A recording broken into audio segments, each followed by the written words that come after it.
नमस्कार प्यारे बच्चों, मैं पंकिता मंडवारिया। आज हम हिंदी में गद्य खंड का पार्ट 1 पढ़ेंगे, क्लास 11वीं का। ठीक है। अब इसमें फर्स्ट चैप्टर का नाम है आपका नमक का दारोगा। दारोगा मतलब थानेदार। अब नमक का दारोगा कहानी के रचयिता मुंशी प्रेमचंद जी थे। इसमें प्रेमचंद जी हैं और इस कहानी को अब हम कहानी को सारांश समझेंगे। तो नमक का विभाग था, एक नमक का विभाग था। उसके दारोगा पद के लिए लोग क्या रहते थे? लालायित रहते थे। अब वंशीधर जी पढ़े लिखे थे लेकिन उन्हें काम नहीं मिलता है, तो उनके पिताजी उन्हें सीख देते हैं। क्या सीख देते हैं कि तुम्हें क्या होना चाहिए, मतलब कि व्यवहार व सामाजिक होना चाहिए। और अगर तुम्हें काम मिल भी जाता है तो तुम्हारा ध्यान पीर के मजार पर चढ़ने वाले चढ़ावे की ओर होना चाहिए। किसकी तरफ? पीर के मजार। पीर के मजार का मतलब क्या? ओदा।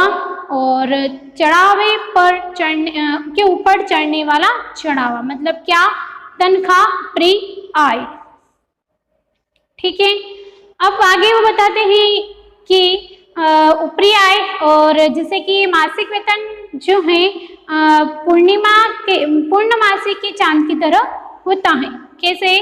मतलब जैसे कि पूर्णिमा जब का चांद जो धीरे धीरे करके क्या होता है, समाप्त हो जाता है, उसी प्रकार से पूर्णमासी चांद मतलब किसको बताया गया है? तनख्वाह को।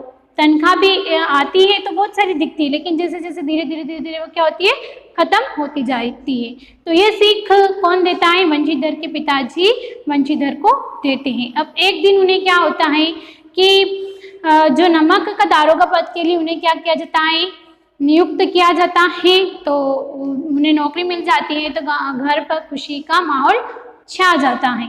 अब एक दिन नाइट मतलब रात के समय नदी के पुल के पास में एक उनका कमरा था। उस कमरे में वो क्या कर रहे थे? सो रहे थे। तो उन्हें अचानक से क्या हुई? कुछ आवाज सुनाई दी। तो उन्होंने अपने साथी से कहा कि जाओ देखो कि नदी के पुल पर किसकी आवाज आ रही है। तो साथी लोग जाते हैं और देखते हैं तो वहां पर क्या? गाड़ियों की आवाज सुनाई देती है। वह वंशीधर जी से कहते हैं कि पुल पर गाड़ियों पर कुछ सामान भरा हुआ जा रहा है। वंशीधर जी जाते हैं और उन गाड़ियों को क्या करते हैं? रोक लेते हैं। फिर वो गाड़ियों में चेक करते हैं कि सामान क्या है। तो उसमें गाड़ियों में क्या भरा हुआ होता है? नमक के ढेले। फिर वंशीधर जी द्वारा अपने साथियों से पूछा जाता है कि ये गाड़ियाँ किसकी हैं। तो जो साथी लोग होते हैं वो बताते नहीं कि गाड़ियाँ किसकी हैं। तो बार बार पूछने पर फिर बताया जाता है कि गाड़ियाँ अलोपीदीन की हैं। अब अलोपीदीन क्योंकि सब डरते हैं उनका नाम लेने से, क्योंकि वहाँ पर सब लोग जो है अलोपीदीनी से डरते थे, क्योंकि वो क्या करते थे? काला व्यापार करते थे और उन पर धन भी बहुत अच्छा होने के कारण लोग वहाँ पर सब डरते थे। तो नाम बता दिया जाता है कि कौन है? अलोपीदीनी। तो मतलब कि बाद में अलोपीदीन जी आते हैं। अलोपीदीन आते हैं और वह वंशीधर जी से बोलते हैं कि आपको आने की कहाँ जरूरत थी, मैं ही चला आता। इसके बाद वंशीधर जी से बात करते हैं वो। फिर अलोपीदीनी वंशीधर जी को क्या करते हैं? लालच देते हैं। किसका? पैसों का। उन्हें लालच दिया जाता है कि पहले तो वो पैसों का लालच देते हैं, 10,000 देते हैं, 20,000 देते हैं, 30,000 देते हैं। लेकिन वंशीधर जी क्या एक ईमानदार व्यक्ति थे, तो वह स्वीकार नहीं करते हैं और अलोपीदीनी को पकड़ लेते हैं, मतलब कि गिरफ्तार कर लेते हैं और उन्हें क्या करते हैं? जेल में ले जाया जाता है। लेकिन सुबह मतलब दूसरे दिन सुबह क्या होती है कि पूरे गांव में चर्चा फैल जाती है कि अलोपीदीनी जी को पकड़ लिया है। मतलब किसने पकड़ा है? क्योंकि सब लोग वहां पर क्या करते थे? पंडित अलोपीदीनी जी से डरते थे।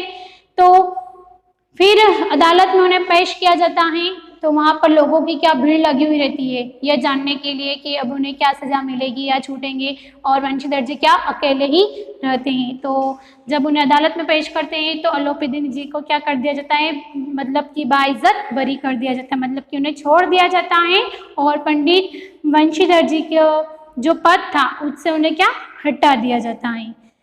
कौन सा पद था उनका, दारोगा पद पे थे, नियुक्त थे, तो उन्हें क्या कर दिया जाता है, दारोगा पद से नियुक्त मतलब हटा दिया जाता है।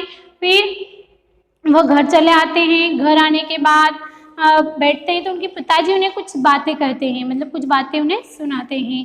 तो कुछ दिनों बाद फिर पंडित अलोपीदीनी वंशीधर जी के घर आते हैं, और जब पिताजी उन्हें बातें सुनाते हैं तो वो क्या करते हैं कि पंडित अलोपीदीन जी बोलते हैं कि आप इन्हें ऐसी बातें मत सुनाइए, क्योंकि आजकल ईमानदार व्यक्ति बहुत कम देखने को मिलते हैं।